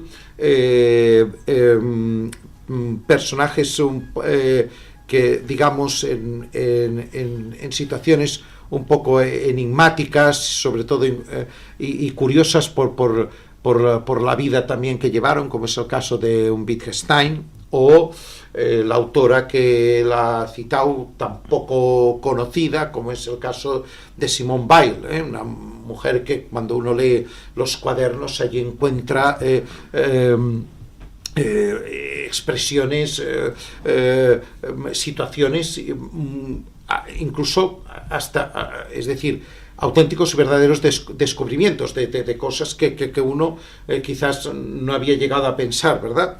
Y bueno, y sobre todo reivindicaría el caso de dos personajes de aquí de nuestras tierras, bueno, uno que ha tenido sus críticas, que es el caso de Ortega y Gasset, es decir, un autor pues que no solo lo tenemos que recordar por aquello del yo y mis circunstancias, sino, es decir, un personaje que incluso han tenido que ser autores, digamos, de fuera que han tenido que reconocer dónde estaba su propio sistema, ¿verdad? Pues verlo en libros interesantes como Ideas y Creencias, la meditación de la técnica, el tema de nuestro tiempo, el concepto de historia, etcétera, etcétera. Y sobre todo también otro personaje que ya es totalmente desconocido y que, bueno, que hizo toda la filosofía en paralelo a un Ortega y Gasset. Fue rector de la Universidad de Barcelona, catedrático de metafísica, me parece que fue vicepresidente del Parlamento catalán, que era el caso de Serra Hunter, es decir, que como filósofo catalán yo creo que es de estos personajes que también se tiene que reivindicar, sobre todo por su manera lacónica de escribir y de dar, digamos, esas ideas que tú antes, por ejemplo, Cristóbal, decías, a ver, definamos esto en 2 frases, concretemos esto en 5 autores. Pues muy bien, te invitaría a la lectura de un Serra Hunter, porque es de esos personajes que consigue, es decir, con muy poco, decir mucho. Apuntado queda. Luis, turista. Bueno, yo no soy experto, yo solamente leo 4 cosas, ¿no? Y más que hacer esa exposición seré bastante breve, ¿no? Pero, por ejemplo, ¿qué me gustó de Tales de Mileto, ¿no? El presocrático. Pues resulta que el tío se va pues a Egipto, Babilonia, y luego se viene a Grecia y es capaz de predecir eclipses. Claro, esto para nosotros parece una tontería, pero cuando en ese mundo los fenómenos del cielo eran fenómenos divinos, ¿verdad? Ahora resulta que viene un tiparraco humano y dice, no, esto se va a producir. Entonces viene un poco el cisma, ¿no? Es decir, esto es mecánico, ¿no? Entonces parece que tiene orden, aparece la palabra cosmos, ¿no? Ese orden significa en griego, ¿no? O sea, de alguna manera nos aporta el cambio de pensamiento de que el universo no está sometido tampoco tanto a leyes divinas, a esos dioses que tenían ellos, sino que el humano tontito era capaz de predecir determinados fenómenos, ¿no? Y eso me encantó mucho de Tales de Mileto, así como esa capacidad que él, no sé cómo lo aprendió, ni sé cómo lo hacía, que era capaz de medir alturas considerables haciendo triangulaciones. No sé si vosotros sabéis cómo lo hacía, ¿no? Pero bueno, ¿no? Me sorprendía, ¿no? Que con los pocos recursos que puede tener una persona sea capaz de hacer grandes cosas, y eso es a través del pensamiento y de darle vueltas a la cabeza, ¿eh? Bien, otro personaje también muy curioso que me resultó realmente muy interesante por la tontería del palo, ¿no? Es decir, un filósofo, un erudito, un matemático que es capaz de hacer una medición de la circunferencia de la Tierra con un palo y la sombra. O sea, es que más tonto, es decir, ¿no? Erastótenes de Cirene, el tío que llega a ser el director, de alguna manera, por decirlo, de la biblioteca de Alejandría, ¿no? Estamos con los Ptolomeos, ¿no? Descendientes, por decir algo, de Alejandro el Magno, y contratan a este señor, debía ser por algo, porque crearon el museo, ¿no? Que era como una escuela o una universidad, ¿no? Para aprender, ¿no? La casa de las musas, creo que se llamaba, ¿no? Y entonces, claro, un tiparraco como este, que un día, pues me parece que lee que en Siena, que es la actual Asuán, si tú pones un palo vertical en esa ciudad, a las 12 del mediodía del 21 de junio, el solsticio de verano, no tiene sombra. Y vio que en los pozos la luz del sol incidía como un rayo en los pozos y los iluminaba.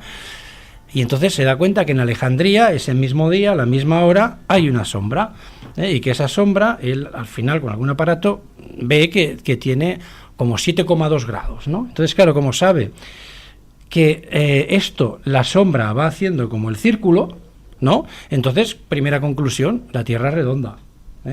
Segunda conclusión, pues si sé que de Alejandría a Siena hay, creo que eran 5.000 estadios, como ellos los miraban, que me parece que era a base de paso de soldado romano, o sea que la fiabilidad del paso, vamos a dejarlo entre comillas, pero claro, si entre Siena y Alejandría hay esos 5.000 estadios, pues si yo sé que hay 7 grados de diferencia, pues tengo la regla de 3, y puedo saber cuántos estadios mide la circulación, o sea, lo que es la circunferencia de la Tierra. Entonces el tío parece ser que podía haberse equivocado en un 1%. Estamos hablando de muchos kilómetros, no sé si de 39.000 o 40.000 kilómetros. Equivocarse en un 1% realmente con un palo es para quitarse el sombrero, ¿no? Entonces, en fin, ¿qué más? Bueno, antes, ¿qué me gustó de Platón? Al leer a Platón, claro, yo voy muy influenciado por las ideas de la alquimia, ¿no? De la filosofía hermética, pero Platón, cuando él habla de la existencia de dos mundos, ¿no? Él dice que existe el mundo sensible, que es el mundo de los sens, ¿no? El mundo de los sentidos, el mundo que nosotros podemos tocar y que podemos ver. Dice que está sometido al tiempo, al espacio, a la putrefacción, porque todas las cosas se pudren, a la evolución de las cosas, ¿no? Y luego dice que existe un mundo inteligible o mundo ideal, que dice, es el que domina o el que manda sobre el mundo sensible, ¿no? Entonces, claro, me fui a la biblioteca, no entendía muy bien el concepto de ese inteligible o inteligibilidad, y me voy a la Larousse y dice puro conocimiento recibido sin intervención de los sentidos. Y aquí ya me tocó las narices. Puro conocimiento puro, cuidado, puro. Vamos a darle al concepto de puro, pureza total, conocimiento, el saber de verdad, que se recibe sin intervención de los sentidos. Amigo. Y entonces ahí es donde yo puedo estar un poco en contra en vuestra opinión, y con toda la humildad, por supuesto, ¿no? Que para mí quizá sí que existe un objetivo final en el mundo de la filosofía o del filósofo, y es el llegar al mundo inteligible, a sobreposar la frontera de los sentidos. No solamente Platón habla de eso, otros filósofos, Plotino, por ejemplo, habla también de ese estado, y otros filósofos, ¿no? Eso me gustó mucho de Platón. ¿Qué me gustó de Sócrates? Pues algún día tenemos que hacer un simposium, ¿no? Porque el banquete de Platón en realidad no es correcto, si no me equivoco, no es exactamente un banquete es pegarse aquí una comilona, ¿no? Y en realidad tenía que haberse llamado simposium, que es la copita que nos tomamos después de la comida, ¿no? Entonces se ponen a charrar ahí los filósofos, y yo lo disfruté mucho, ¿no? O sea, un grupo de personas decide hablar sobre Eros.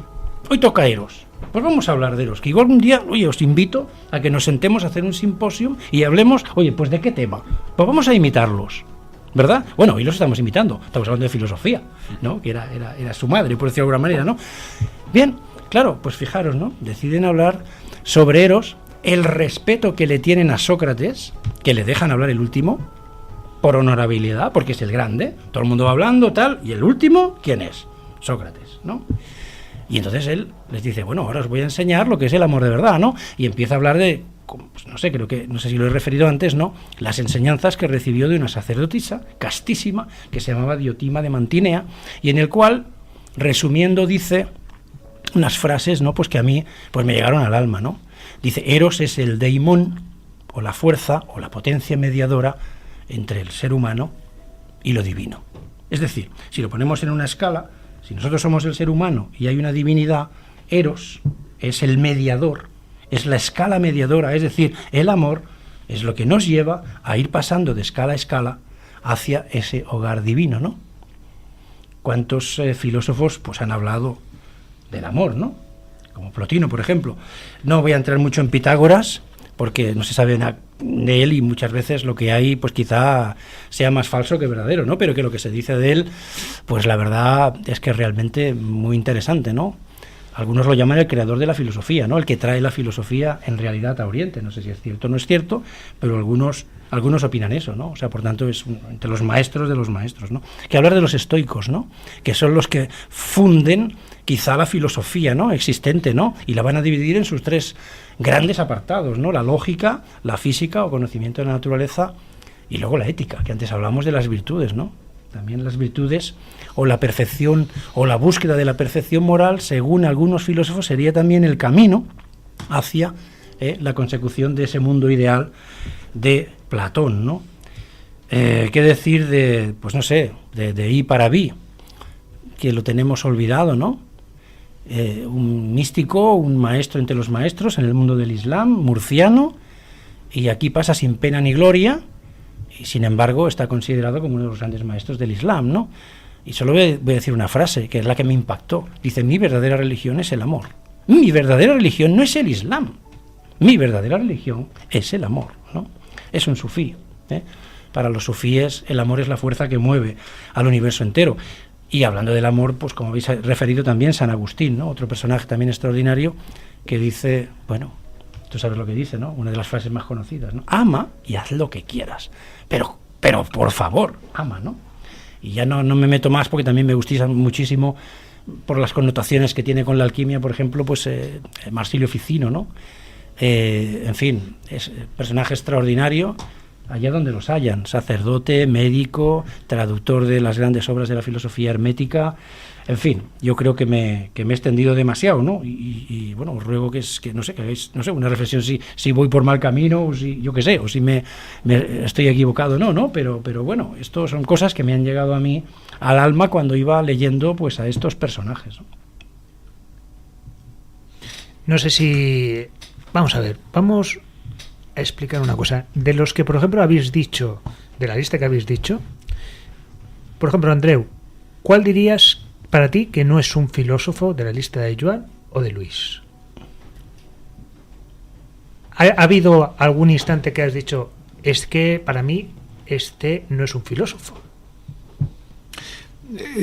De la lista de Joan, yo he visto que todos los que ha dicho, digamos, están en los libros de filosofía. Quizás de la lista de Luis, bueno, a ver, todos los que son los griegos por regla general nos los encontramos, o sea que más o menos incluso los científicos, o sea, Aristóteles, compañía, toda esta gente, aunque bueno, los ponemos como tal, algunos los citan, otros los citan.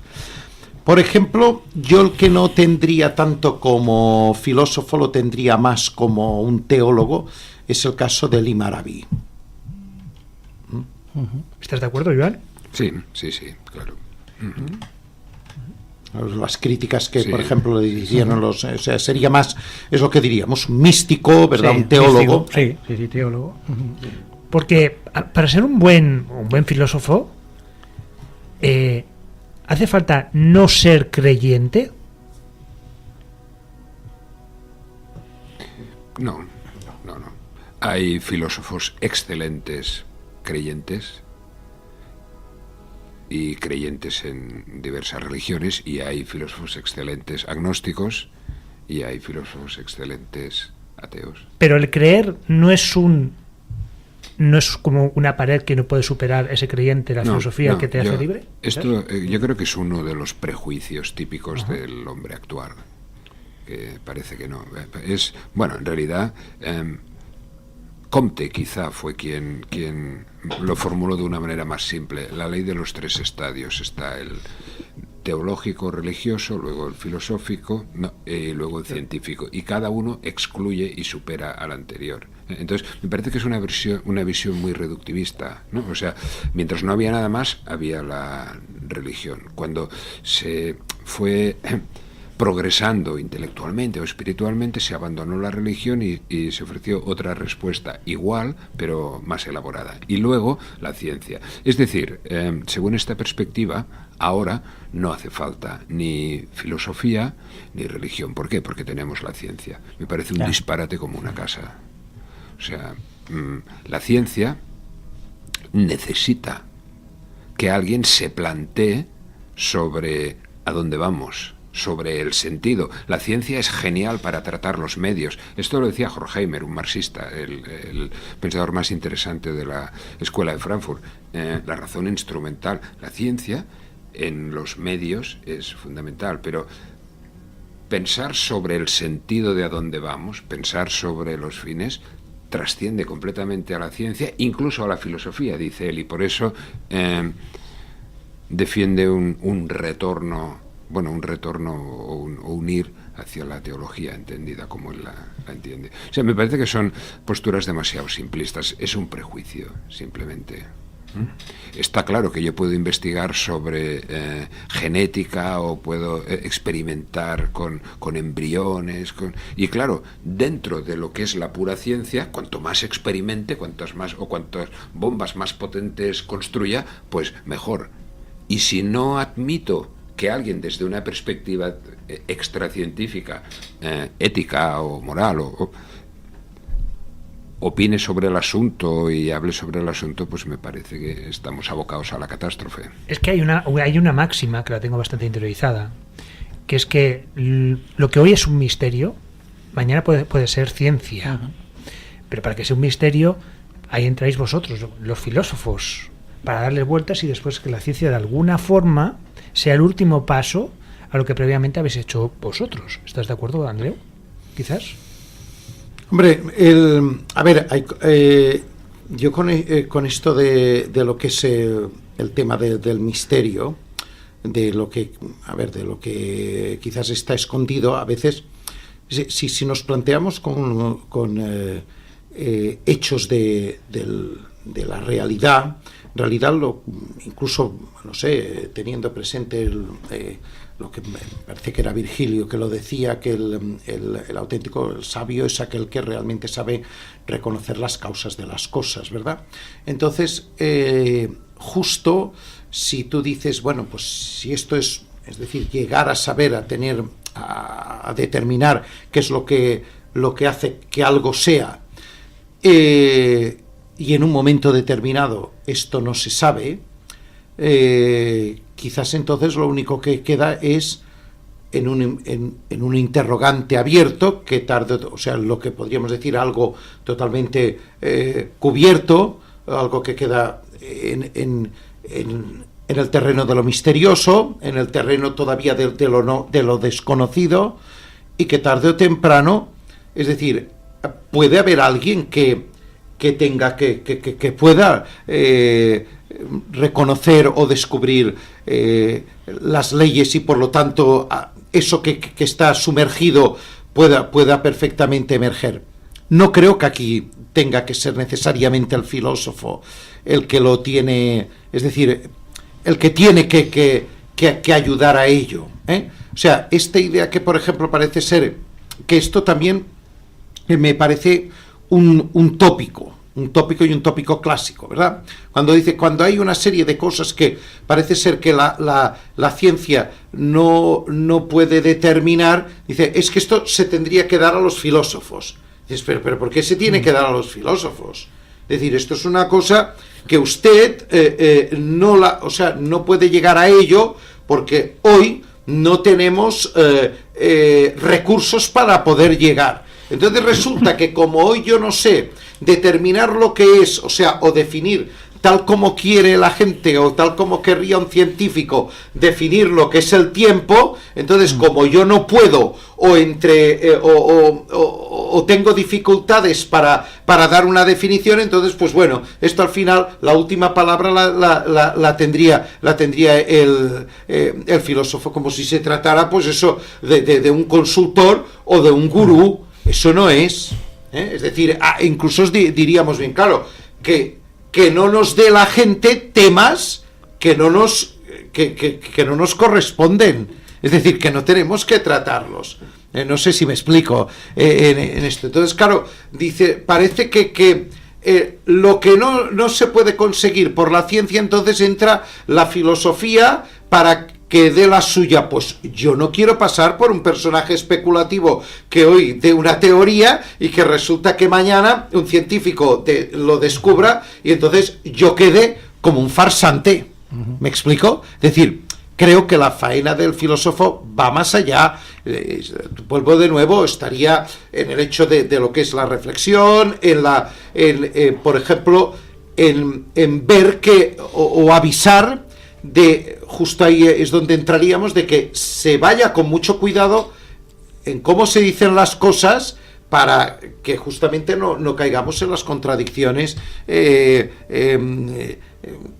hoy por hoy en muchos aspectos de la ciencia nosotros nos la encontramos. Por ejemplo, hemos de ver muy claro esto, se nos está pasando también por pseudociencia, o sea, por ciencia mucha cosa que es pseudociencia. Es decir, en la macroeconomía, la microeconomía, la teoría cuántica, es decir, hay una cantidad de cosas hoy que se está haciendo una serie de especulaciones que no son, que en este caso no son aceptables. Es que también existe la pseudofilosofía, que hemos estado hablando de ella precisamente. No, por eso es que, es decir, con esto hemos de ir hemos de ir con mucho cuidado, ¿verdad? Para ver, pero claro, el hecho de buscar y yo sobre todo esto, bueno, de la misma manera como ha dicho Joan, hablar de los estadios comtianos, yo creo que ni el propio Comte se lo llegaba a creer del todo, es decir, es una manera un poco de explicar una situación, pero decir, a ver, el estadio teológico queda superado cuando en realidad el hombre hoy por hoy no puede vivir sin creencias. Es decir, representaría ¿en qué se fundamenta en realidad todo lo que es la teología? En algo, al menos una teología sobrenatural, en algo que justamente es decir, es totalmente creencial, es decir, le toca la fe. Entonces, bueno, pues decir, hoy por hoy los elementos de fe no se pueden ni mucho menos eliminar. Es decir, elimina las creencias del hombre y eliminarás el propio hombre. Ahí sí que es donde realmente el filósofo tiene que intervenir y decir bien claro, es que de las creencias no se puede prescindir. Como diría Ortega y Gasset, son la base de nuestra vida. No sé si Joan está de acuerdo. Sí, plenamente de acuerdo. Y yo hay un tema que me gustaría también destacar, que es que hemos hablado muy poco del papel de la mujer en la filosofía, de las filósofas. ¿Existen más filósofas de las que hemos mencionado? ¿Qué papel ha tenido la mujer a lo largo de la historia en la filosofía? Dejo esta pregunta encima de la mesa. Hombre, tanto Andreu como yo hemos puesto en nuestra lista de 5 alguna, yo 2, él una. Entonces, existen, siempre han existido, pero quizás claro, porque es que es curioso que hago incluso el mea culpa cuando hemos dicho qué parámetros se necesitan para ser un filósofo. Claro, es que cuando un filósofo, no solo por la forma de hablar, sino también yo mismo he pensado en un filósofo como hombre. Quizás tanto en los libros de filosofía, que vosotros lo domináis más, quizás se da una atención primordial sobre los hombres filósofos y se deja un poco de lado a las mujeres filósofas. A ver, ha habido, decir, de la misma manera pues que en la ciencia, que en la literatura, en todo, es decir, en lo que podríamos hoy hablar, este machismo histórico, se ha visto reflejado en todo, absolutamente en todo, Entonces, claro, llega un momento pues que en el siglo XX, como es muy normal con todos los movimientos de liberación de la mujer, que realmente entonces se empiecen a descubrir filósofas que se han dado, pues especialmente en la Edad Media, es decir, sabemos, incluso yo hasta diría que quizás de estas filósofas o que se han tenido como tales, yo diría que incluso en cuestiones hasta ultrapasan la propia labor de los hombres. Yo las pondría en niveles incluso que no es ni mucho menos de un cierto de descrédito, sino todo lo contrario. Es porque estas mujeres son capaces de abarcar un terreno incluso mucho más amplio que el que abarcaban muchos hombres. Por ejemplo, yo estoy pensando en el caso de una Hildegarda de Bingen, que, ojo, y vayamos con mucho cuidado, esta señora es totalmente comparable fijémonos, a un personaje que nosotros no lo tenemos tampoco como un filósofo de primera, y sin embargo impactó y incluso fue maestro de uno de los grandes filósofos que aquí hemos citado, que es el caso de Alberto Magno. Alberto Magno ultrapasaba su acción de filósofo, incluso si hoy por hoy tuviéramos que decir que, Santo Tomás, o sea, Tomás de Aquino se mueve en el terreno de la filosofía y de la teología, y nada más, prácticamente nada más.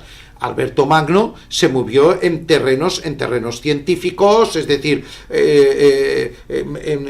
en cuestiones que Tomás, digamos, ni siquiera en este sentido, o al menos no lo conocemos, lo había tratado. Caso de la Hildegarda de Bingen, una mujer que la podemos encontrar desde cuestiones científicas, música, filosofía, teología, espiritualidad mística, abarcaba mucho más.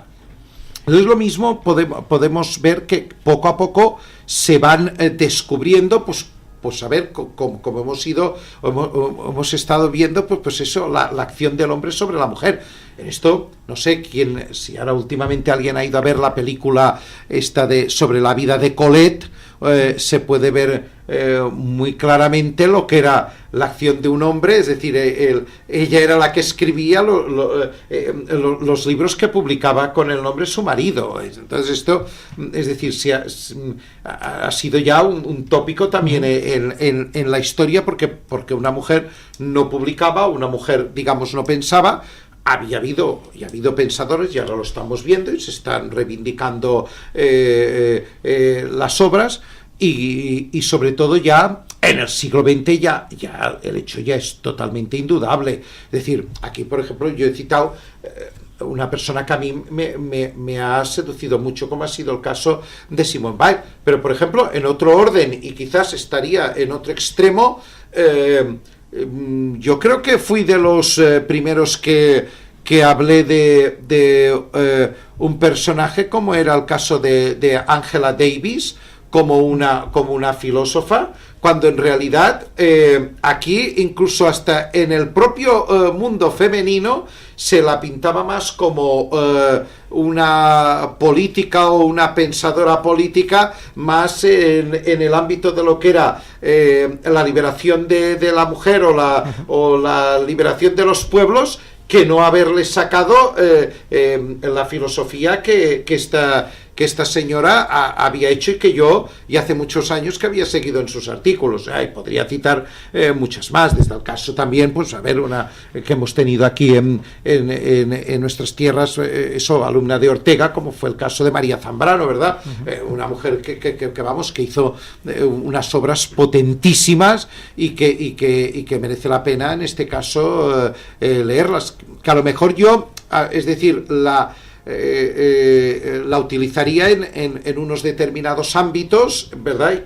Y que incluso la vería, que también entiendo que desde la literatura quieran justamente también en este aspecto reivindicarla, ¿verdad? Por eso ya digo que, y quizás en el caso de la mujer se dé más el hecho de la pensadora, es decir, que abarca más ámbitos que, por ejemplo, en el caso de lo que ha sido la filosofía masculina, que se ha centrado quizás mucho más en lo que serían los hechos puntuales de la filosofía como una manera de pensar. Aprovecho para decir que tenemos un programa magnífico, como invitada Georgina Rabassó, que nos habló de Hildegard de Bingen, que fue un programa, la verdad, magnífico, que recomiendo a nuestros oyentes, de Sol Invictus. Y Joan, no sé si también esta visión, a pesar de que nos ha ilustrado perfectamente Andreu, de que la mujer ha tenido un papel importante dentro de la filosofía, no sé si que cuando la edad de oro de filosofía que todos tenemos en mente, los que tenemos un nivel, bueno, más a nivel de usuario de filosofía, en Grecia, claro, Grecia era una sociedad muy machista. Quizás, por eso aparte también que todos los ámbitos también lo vemos, pero quizás que empezara esa edad de oro en Grecia, que era una sociedad machista, quizás por eso la mujer se ha visto también más tapada quizás que en otros lugares. No sé si es exactamente por eso, quizás es un factor más, pero es innegable que, como habéis dicho, que ha sido un mundo en el que se ha excluido a las mujeres muchas veces. Yo, bueno, algún nombre más, porque suenen aquí. Últimamente he estado leyendo muchísimo y me ha interesado muchísimo Martha Nussbaum. Es una pensadora que creo muy interesante. En la Edad Media, pues bueno, no sé, la famosa correspondencia entre Pedro Abelardo y Eloísa. Yo empecé estudiando a Pedro Abelardo y luego creo que soy eloisiano total contra Pedro Abelardo. Entre los dos me parece que el filósofo, el pensador de peso era Eloísa, y la injusticia histórica en este caso pues es que en los libros de historia de la filosofía sale Pedro Abelardo, que Eloísa le daba 50.000 vueltas. Arendt, ¿no? Que no la hemos citado aquí, pero vamos, es uno de los grandes clásicos del siglo XX. O en el mundo, digamos, a caballo entre la modernidad y el mundo contemporáneo, ahora sí que podemos incluso hablar de un personaje que sale en Selectividad, que es el caso de Stuart Mill, de un feminista total, que incluso él mismo afirma que, claro, que él no hubiera hecho las obras que ha hecho, que incluso llega a decir que las hace conjuntamente con su mujer, es decir, entendiéndose muy claro, se trataba de un mundo de hombres, pero que él ya en aquella época ya tuvo la valentía, ¿verdad?, de mostrar el papel, sí, digamos, y totalmente equilibrado y equitativo con, sí, la mujer. Por cierto, la dedicatoria de Mill del libro sobre la libertad a su mujer, a Harriet Taylor, es probablemente el texto más romántico de la historia de la filosofía. Es una dedicatoria emocionante, donde entre otras cosas dice lo que ha dicho Andreu, ¿no? Pues quiero añadir también que no solo a nivel de asertividad Stuart Mill sale, que sino a nivel de oposiciones de historia, también Stuart Mill también es una fuente importante. Por eso Stuart Mill, para todos los estudiantes, recordarlo, es un nombre muy importante. Y yo creo que ya estamos entrando en la recta final del programa, una lástima como siempre, y creo que es hora de hablar un poquito del presente y el futuro de la filosofía, no solo en nuestras aulas, sino también en nuestra sociedad. ¿Qué papel le espera a la filosofía? Mira, por ejemplo, hablamos del presente desde el pasado, que nos gusta mucho a los filósofos, y creo que es un matiz interesante para añadir en este programa. Uno de los mitos quizá casi fundacionales de nuestra filosofía es el mito de la caverna que explica Platón en la República, el célebre. Ahí hay una cosa que me interesa destacar especialmente, ¿no? En un mundo de ignorancia, de engaño, el filósofo es el que con muchísimo esfuerzo intenta ir saliendo para acercarse a la luz, pero es interesante lo que dice Platón. La función o el sentido del filósofo no es tan solo este camino de ascender hacia la verdad, hacia la luz con tantísimo esfuerzo, sino que cuando por fin lo consigue y casi se queda ciego porque, bueno, toda la historia, y está fuera, disfrutando por primera vez del aire puro, de la sabiduría, él piensa en los que se han quedado dentro y él por gusto no volvería a entrar, no, pero él cree que su obligación moral es volver a entrar para de alguna manera retornar. Entonces, esta doble función de la filosofía de salir y volver a entrar me parece interesante resaltarla. Una filosofía que pueda ser magnífica, perfecta, brillante, pero que se quede encerrada en ella misma y de alguna manera no no se traduzca en una mejora de la comunidad me parece que sería estéril. Andreu, ¿el presente y el futuro de la filosofía? Bueno, yo estoy de acuerdo con lo que ha dicho Joan y veo que, a ver, voy a darlo con una frase. Por más que se empeñen, a ver, esto no tendrá nunca fecha de caducidad, ¿eh? O sea, ante todo, incluso es el hecho de decir, la filosofía será siempre viva por la razón muy clara, porque es esto, es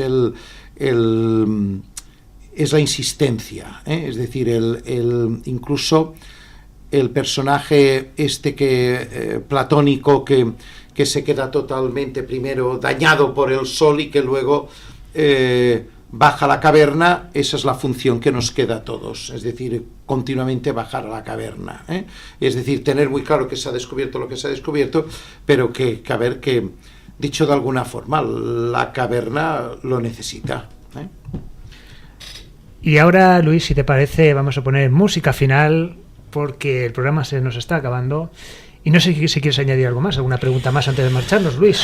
Pues nada, yo agradecimientos sin fin, infinitos a nuestros dos invitados, a Joan y Andreu, porque la verdad que me lo he pasado muy bien, ha sido un programa creo que muy intenso. Agradecimientos a la dirección, a Alfons Murga, Gaby, que lo tenemos siempre aquí, a ti por supuesto, gracias por llevar las riendas. Y bueno, y qué decir, que ojalá la filosofía no muera nunca ni morirá, porque creo que una de las capacidades innatas del ser humano es el deseo y el anhelo de saber y saber y saber y saber. Y mientras eso no muera, la filosofía no morirá. Joan, lo que quieras para acabar. Ha sido muy breve, ¿no? El programa este. No, muchísimas gracias. Ha sido un placer compartir con Andreu, con Luis y contigo, Cristóbal, esta charla. El placer ha sido nuestro. Andreu. Pues lo mismo, un placer de estar con vosotros y bueno, y adelante con el programa. La verdad es que son de esos programas que marcan, son de esos programas en el que hemos hecho sin duda un análisis muy especial de algo tan complicado, que parece tan fácil, pero tan complicado como ¿qué es la filosofía? ¿Quién es un filósofo? ¿Hacia dónde vamos? ¿Por qué necesitamos en nuestro día a día la filosofía? Son preguntas que llevan los filósofos haciéndose durante siglos. Y en 2 horas, tanto Joan como Andreu, sin duda han hecho un buen resumen de lo que es todo ello. Muchas gracias a los dos. Y gracias por darnos la mano y sacarnos de la caverna. Hasta el próximo programa, Invencibles.